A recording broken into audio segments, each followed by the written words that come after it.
kepada Allah Subhanahu wa taala masih memberikan kesempatan sehingga dapat masyarakat untuk bermanfaat dalam hari ini. Kemudian salawat dan salam marilah kita untuk kepada junjungan kita Nabi Muhammad sallallahu alaihi wasallam. Mudah-mudahan bisa istiqomah hingga akhir kita di jamaah Allah Subhanahu wa taala. Insyaallah pada kesempatan Ba'da Rasul ini mari bersama-sama kita mendengarkan tausiah agama yang akan disampaikan oleh Bapak Ustaz Fathur Rahman Salim kepada beliau dengan hormat besar.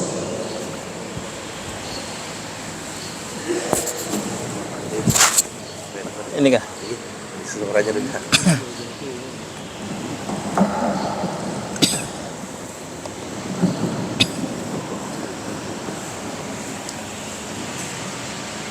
Bismillah.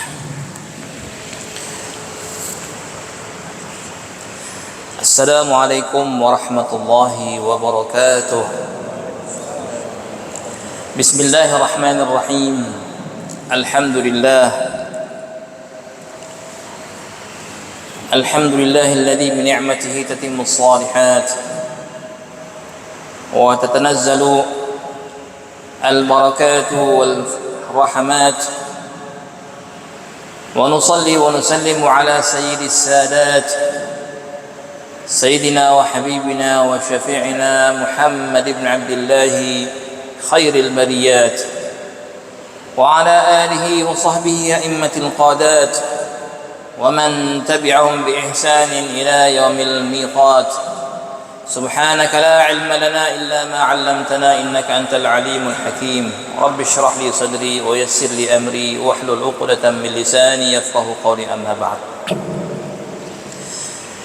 Jemaah salat subuh Masjid Baitul Hikmah yang dirahmati Allah Subhanahu wa taala.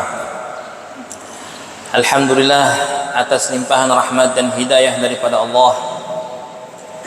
Di pagi hari yang mulia ini kita memulakan aktivitas kita dengan menjalankan perintah Allah dan dengan menjalankan sunnah baginda Rasulullah sallallahu alaihi wasallam. Mudah-mudahan permulaan hari ini adalah permulaan yang baik. Mudah-mudahan sisa daripada hari yang mulia ini pada siang harinya, sore harinya, malam harinya, bahkan sampai keesokan harinya kita berada dalam ketaatan kepada Allah Ta'ala. Amin ya Rabbal Alamin. Salawat serta salam semoga senantiasa tercurahkan kepada baginda yang mulia Nabi besar Muhammad sallallahu alaihi wa alihi wa sahbihi wasallam, kepada keluarga dan sahabatnya, para tabi'in dan tabi'it tabi'in ila yaumiddin. Ma'asyiral muslimin wal muslimat rahimakumullah. Allah Subhanahu wa taala zat yang mencipta dan mewujudkan alam semesta, baik alam dunia beserta isinya, baik alam barzakh beserta keadaan yang ada padanya, baik juga kampung akhirat yang menentukan dua fariq, dua golongan, fariqun fil jannati wa fariqun fis sa'ir. Satu golongan berada di dalam surga dan golongan yang lain berada dalam neraka sa'ir. Maka Allah Subhanahu wa taala dalam menciptakan manusia sebaik-baik makhluk dibandingkan dengan makhluk-makhluk yang ada di alam dunia ini, Allah menjadikan manusia sebagai khalifah, sebagai pemimpin di atas muka bumi. Bukan bermakna khalifah pemimpin atas suatu kawasan ataupun daerah saja, tetapi setiap diri manusia adalah khalifah atas dirinya sendiri.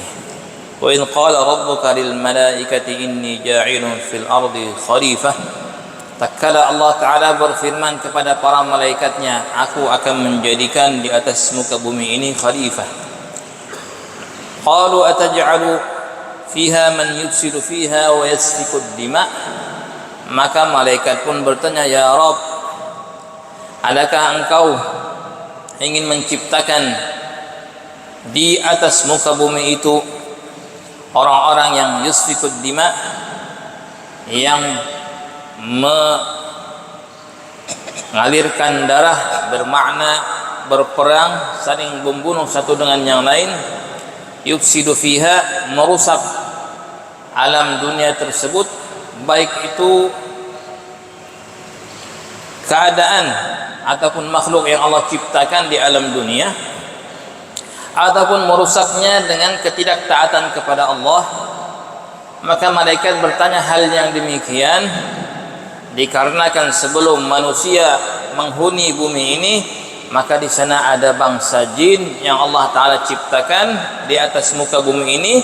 Mereka saling menumpahkan darah dan mereka saling berperang satu dengan yang lain dan membuat kerusakan. Maka malaikat mengatakan, ya Rabb, adakah engkau akan menciptakan lagi satu golongan, satu makhlukmu sebagaimana bangsa jin yang telah membuat kerusakan sebelum wujudnya mereka, yaitu manusia?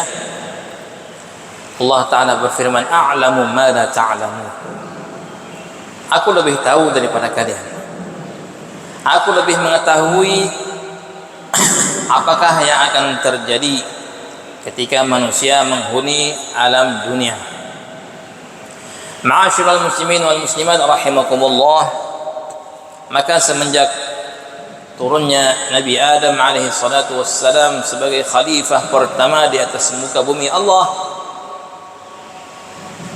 begitu seterusnya khalifah demi khalifah yang wujud dan ada pada setiap zaman, yang makna khalifah yang mulia, yang terbesar adalah wujudnya seorang nabi dan rasul pada setiap zaman. Dan juga makna yang lebih menyempit, makna yang lebih jarak ataupun makna yang tidak meluas sebagainya seorang khalifah yang membawa syariat, mengajar dan mengajak manusia kepada Allah, yaitu khalifah, seseorang sebagai pemimpin atas dirinya sendiri. Setiap manusia memiliki tanggung jawab, kullukum ra'in, setiap kalian itu adalah pemimpin, kata Rasulullah. Ra'in diibaratkan oleh Rasulullah dengan pengembala. Ra'in itu pengembala. Wa kullukum mas'ulun 'an ra'iyatihi, dan setiap kalian akan ditanya tentang yang dikembala, yang diberikan tugas, dibebankan tanggung jawab atas mereka. Bahkan baginda alaihi salatu wassalam dalam hadis ini mengatakan seolah-olah kita ini manusia mengembala semua yang berada dalam bawahan kita, dalam tanggung jawab kita. Sebelum tanggung jawab keluarga, seseorang bertanggung jawab atas dirinya sendiri yang telah diberikan amanah oleh Allah. Penglihatannya, pendengarannya, pola berfikirnya, langkah kakinya, tangan yang memberi dan tangan yang tidak memberi, semua gerak-gerik anggota tubuh manusia menunjukkan bahwa dia adalah khalifah atas diri dia sendiri. Dan amanah yang diberikan ini, tanggung jawab yang Allah berikan ini, kelak akan ditanya oleh Allah, kelak akan dipertanggungjawabkan di hadapan Allah Subhanahu wa taala. Maka wahai manusia, bagaimanakah pengembalaan terhadap nikmat yang Allah berikan pada diri kita? Seorang pengembala tak kala kita melihat dengan kambing-kambingnya di tengah padang, maka dialah yang akan mengontrol dan mengarahkan kambing-kambing tersebut. Dia mengatakan ke kanan, ke kananlah kambing-kambing yang dikembalakannya. Dia mengatakan jalan, maka jalanlah. Begitu halnya lah juga manusia, dia adalah sebagai pemimpin atas anggota tubuhnya, dan hatilah mamlakatul a'dha, dan hati jugalah adalah kerajaan yang terbesar di dalam zat jati diri seseorang, dialah akan menjadi amir, dialah akan menjadi pemimpin yang mana seluruh anggota tubuhnya mendengarkan perintah. Sehingga baginda yang mulia alaihi salatu wassalam, sesungguhnya dalam jasad manusia ada satu gumpalan darah, mudghah, satu gumpalan yang apabila gumpalan tersebut baik, maka baiklah manusia tersebut. Apabila gumpalan ini tidak baik, maka tidak baiklah manusia itu. Ala wahyal qalb, itulah hati, kata Rasulullah. Ma'asyiral muslimin wal muslimat rahimakumullah. Maka hendaklah seseorang berfikir, bagaimanakah kebaikan yang datang pada dirinya dan kebaikan yang akan dia dapatkan daripada orang lain. Semuanya tergantung daripada baik ataupun buruknya hati yang ada di dalam dirinya. Hati yang apabila berta'alluq, hati yang apabila mengikuti dan mendengarkan khitab firman Allah dan juga nasihat bahkan petunjuk baginda yang mulia alaihi salatu wassalam, maka hati ini dengan sendirinya akan memerintahkan hal-hal yang baik kepada anggota tubuhnya. Tapi di saat hati tersebut sudah berpaling daripada firman Allah, tidak lagi mau mendengarkan petunjuk dan bimbingan baginda yang mulia alaihi salatu wassalam, maka ketika itulah hati yang ada di dalam diri manusia ini akan mengajaknya dan mendengarkan kepada bisikan-bisikan hawa nafsu dan syaitan, yang kedua-duanya senantiasa mengajak manusia untuk keluar daripada jalan yang lurus. Fattakhidhu aduwa, kata Allah, inna syaitana lil insani aduwan fattakhidhu aduwa. Sesungguhnya syaitan itu adalah musuh bagi manusia, jadikanlah syaitan itu musuh untuk kalian. Kalaulah syaitan datang dari luar membisikkan, dari dalam hawa nafsu, dari dalam hawa nafsu yang senantiasa Allah berfirman, ammarah bisu, wa ma ubarri'u nafsi innan nafsa la ammaratun bisu. Sesungguhnya jiwa manusia pada hakikatnya, fitrahnya, lumrahnya mengajak kepada hal-hal keburukan. Apabila manusia menghadapi daripada musuh-musuh seperti itu, yang senantiasa setiap harinya dia akan berada dalam jihad. Kalaulah jihad dalam pertempuran, seseorang memegang senjata ataupun pedang, maka ini perkara yang mudah. Tetapi bagaimanakah jihad yang dinamakan oleh Rasulullah, jihad yang lebih besar? Raja'na min jihadil asghar ila jihadil akbar. Kita kembali dari jihad yang kecil, kata Rasulullah. Dalam suatu pertempuran kita kembali kepada jihad yang lebih besar. Jihad apa itu ya Rasulullah? Beliau mengatakan jihadun nafs, melawan hawa nafsu. Hawa nafsu terkadang membisikkan hal yang tidak baik. Terkadang datang lagi ilham dari malaikat yang mengatakan jangan kerjakan itu. Datang lagi syaitan membisikkan, subhanallah, tidaklah hati manusia dinamakan dengan qalbun, hati, dikarenakan yataqallabu, karena dia berbolak-balik. Hati itu dinamakan qalb karena ini berbolak-balik. Dalam satu masa yang singkat, beberapa detik, hati itu bisa berbolak-balik. Kerjakankah, endakkah? Kesanakah atau enggak kesana? Hati ini yang senantiasa berbolak-balik, apabila tidak diarahkan, apabila tidak diisi dengan keimanan, keyakinan dan ketakwaan pada Allah, maka dengan mudahnya hati tersebut menjadi mangsa syaitan, naudzubillah, dan juga mangsa hawa nafsu, senantiasa membisikkan hal-hal tidak baik di dalam dirinya. Ma'asyiral muslimin wal muslimat rahimakumullah, tatkala hawa nafsu dan syaitan telah menguasai diri seseorang, maka tugasnya sebagai khalifah di atas muka bumi, yang mana Allah telah membanggakan manusia di hadapan para malaikat, akhirnya manusia tersebut gagal menjadi khalifah. Akhirnya justru kelak pada hari kiamat, ketika ditanya tentang pertanggungjawabannya di hadapan Allah, engkau engkau gunakan untuk apakah pendengaranmu? Engkau gunakan untuk apakah penglihatanmu? Engkau berfikir untuk perkara apa? Semua akan ditanya oleh Allah Subhanahu wa taala ketika di mana seluruh tubuh akan berbicara dan mulut akan terkunci.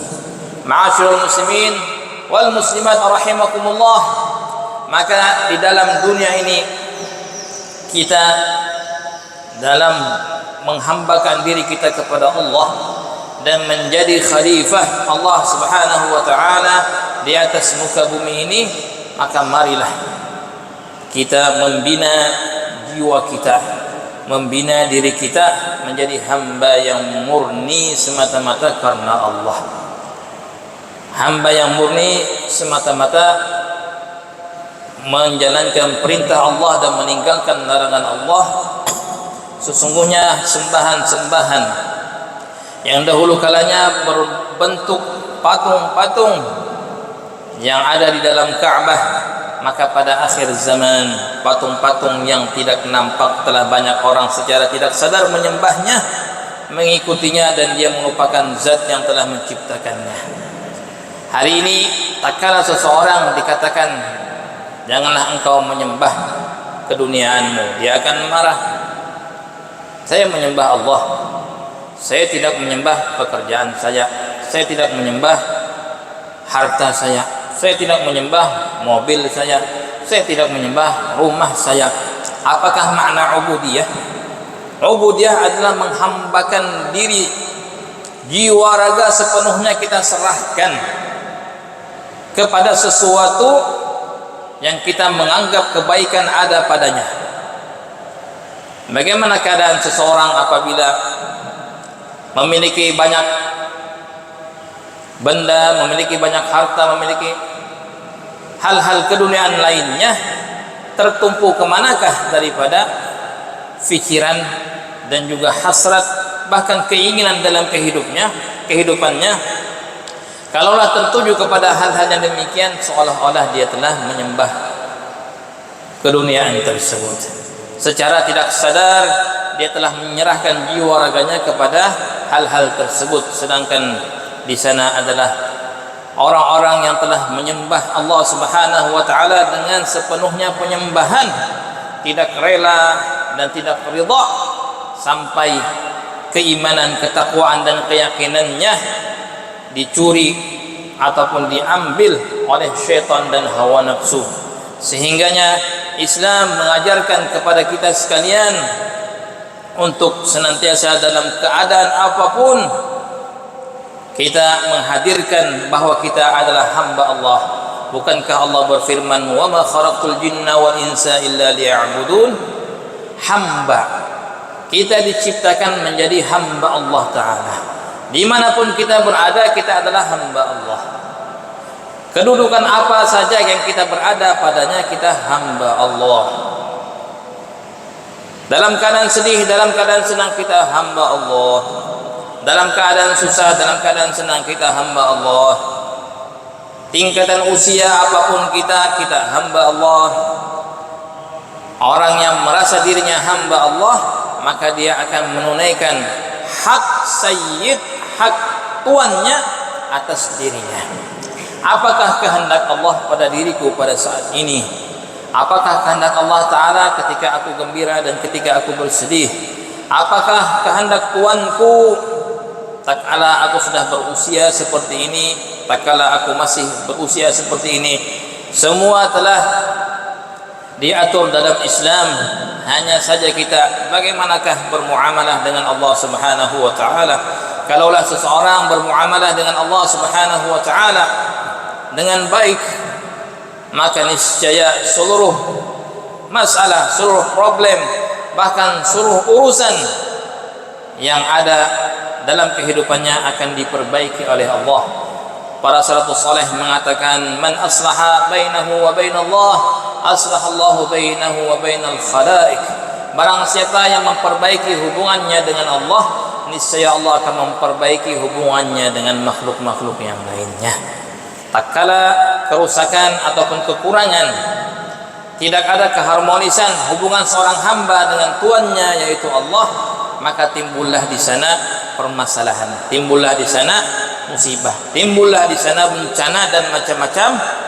Tatkala seseorang sudah mulai renggang dan jauh daripada Rabbnya, maka alhamdulillah yang telah mengumpulkan kita pada pagi hari yang mulia ini. Kita pada hakikatnya menghadiri majlis seperti ini dan majlis-majlis yang lainnya, kita ingin menyebut-nyebut Allah, kita ingin berzikir pada Allah, menyebut hukum agama Allah, menyebut tentang sirah kekasih Allah Ta'ala Nabi besar Muhammad SAW. Kita mendengarkan ajaran-ajaran Islam, kita mendengarkan keutamaan-keutamaan beribadah, kita mendengarkan terkadang daripada kisah-kisah surga dan neraka. Pada hakikatnya kita adalah mengingat Allah. Tetapi kalaulah kita meneliti, tak kala suatu jamaah, suatu kelompok duduk bersama-sama mengingat Allah Ta'ala, ternyata bukanlah mereka yang mengingat Allah, justru Allah lah yang mengingat mereka. Dalam hadis sahih Muslim, Nabi SAW bersabda dalam hadis qudsi bahwasanya terjadi percakapan dan perbincangan antara Allah dan para malaikat. Inna lillahi malaikatun sayyahun. Allah itu memiliki para malaikat yang sayyah. Sayyah ini seperti kalau kita bahasakan dalam bahasa modern adalah turis. Bukan maknanya malaikat itu turis, tetapi apa orang turis itu? Suka berjalan mencari sesuatu ya, mencari kegembiraan. Malaikat-malaikat yang diciptakan Allah sengaja untuk mencari majelis-majelis ilmu dan majelis zikir, berjalan ke sana. Apabila menemukan satu majelis zikir, maka akan saling tanadau, mereka akan saling memanggil satu dengan yang lain. Halummu ila bughayatikum, datanglah kalian, berkumpullah, inilah tempat yang kalian cari-cari ini nih. Majelis ini, majelis ilmu, majelis zikir, bacaan Quran, tahlilan dan sebagainya, ini yang kalian cari. Ketika berkumpul seluruh malaikat mendengarkan dan menghadiri majlis tersebut, mereka kembali kepada Allah. Allah bertanya, dari mana kalian? Maka akan mereka mengatakan, ya Rabb, kami datang daripada sekelompok hamba-hambamu yang lagi berzikir. Yumajjidunak wa yusabbihunak wa yuhammidunak. Mereka memujimu ya Allah, mereka bertasbih padamu ya Allah, mereka bertahlil padamu ya Allah, mereka mengagung-agungkan, yubajjilunak, memulia-muliakan engkau ya Rabb. Maka Allah bertanya, wahai malaikat-malaikatku, madza yatlubun, apa yang mereka inginkan? Mereka duduk semata-mata ingin mendapatkan ridha dan maghfirahmu ya Allah.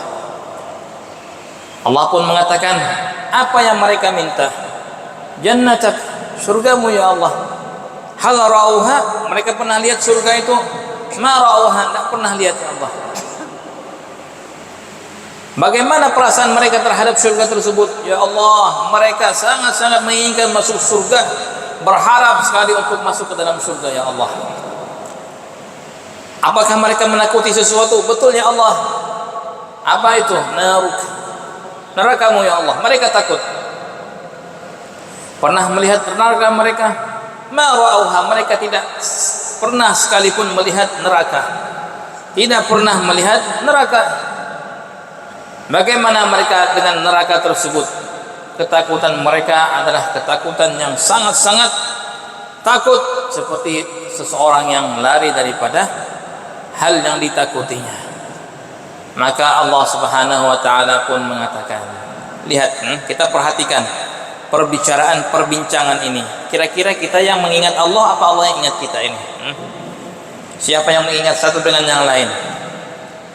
Kita terkadang mungkin dalam satu majlis zikir, hati kita ke lain-lain, minta maaf.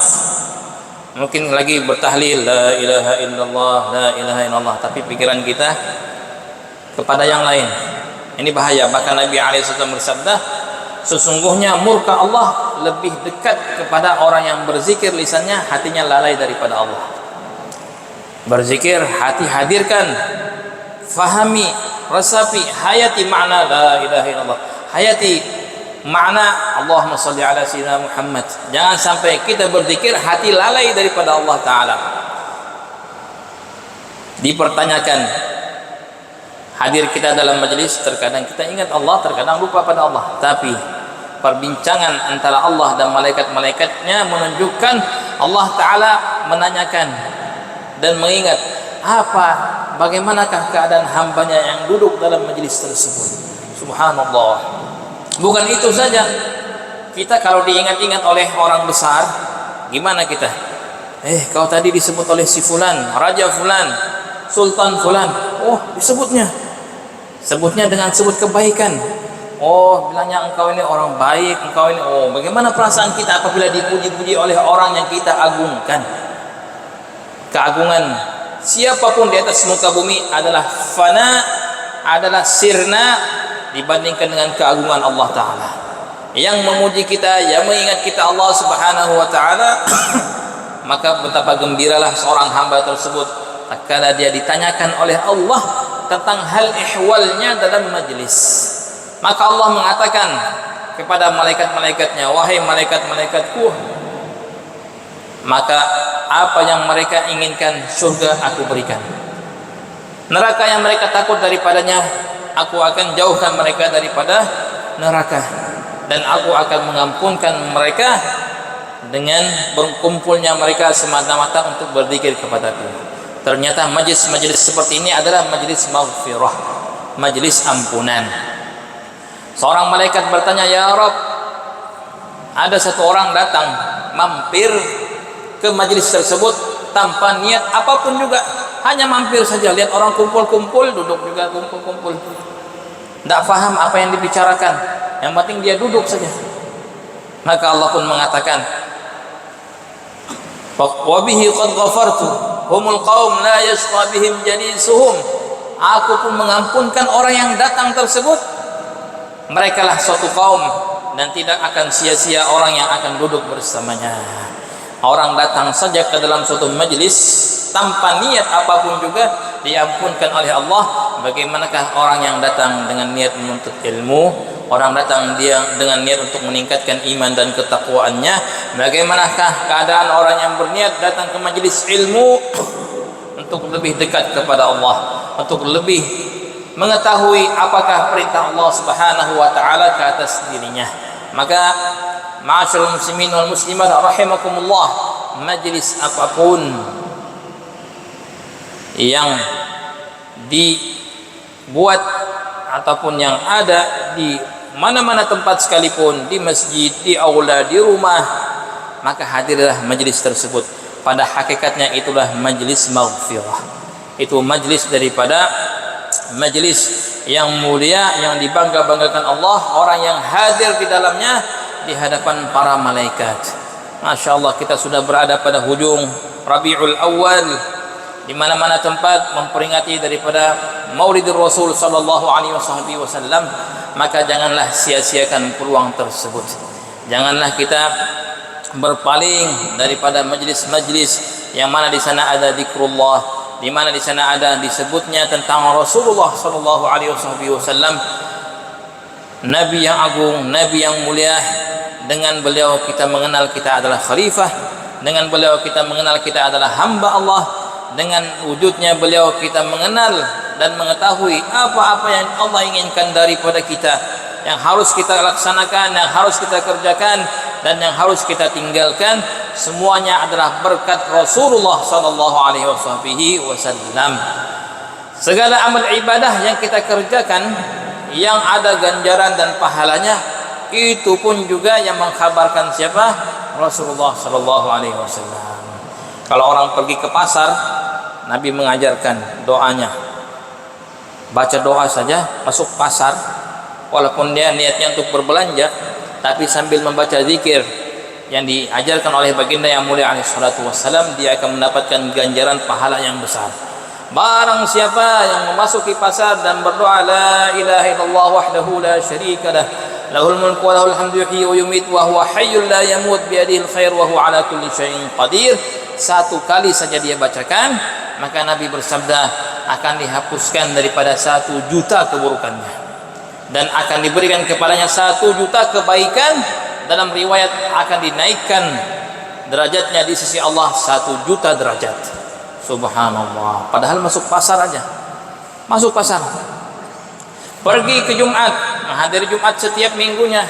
Nabi bersabda, "Man iqtasala waqtasal." Barang siapa mandi hari Jumat dan juga datang pada awal waktu, kemudian dia pergi ke masjid berjalan, tidak menaiki tunggangan, kemudian mendekat dengan imam, dengan khatib, dan tidak berbicara, apa keutamaannya?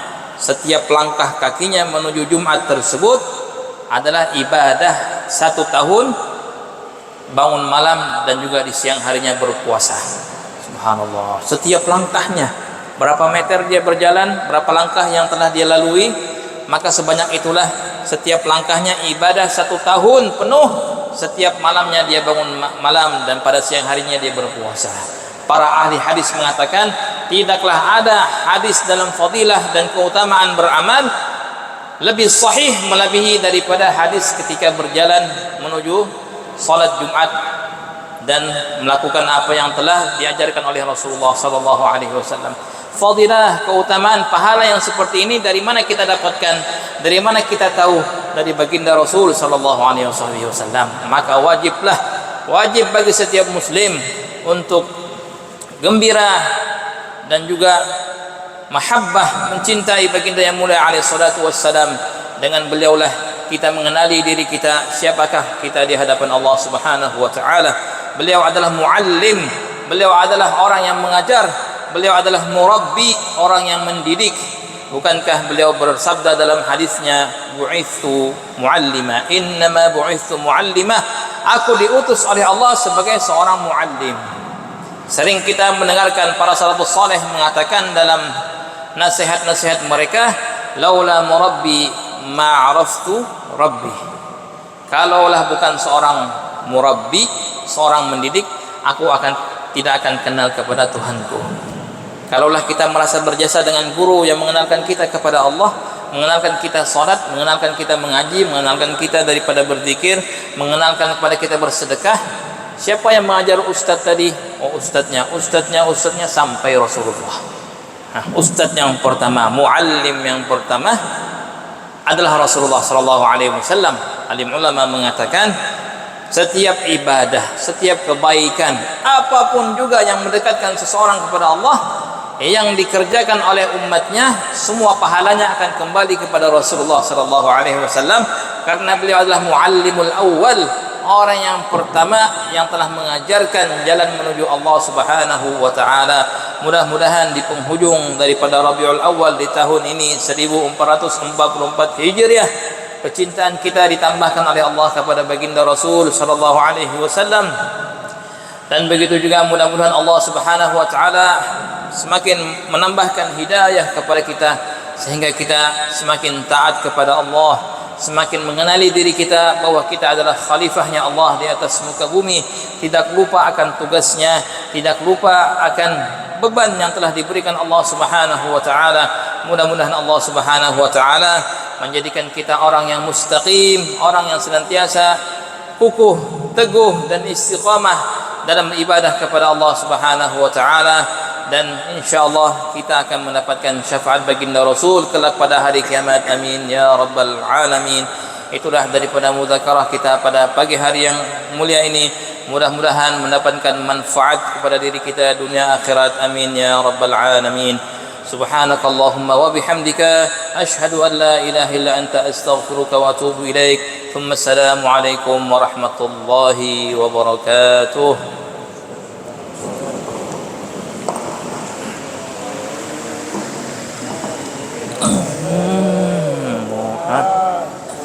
Allahumma salli alaihi wa sallim. Allahumma salli ala Muhammad. Allahumma salli alaihi wa sallim. Allahumma salli ala Muhammad. Allahumma salli alaihi wa sallim. على ما صل عليه وسلم اللهم صل على محمد اللهم ما شاء الله وسلم اللهم ما شاء الله beliau محمد اللهم صل عليه وسلم اللهم صل على محمد اللهم صل عليه وسلم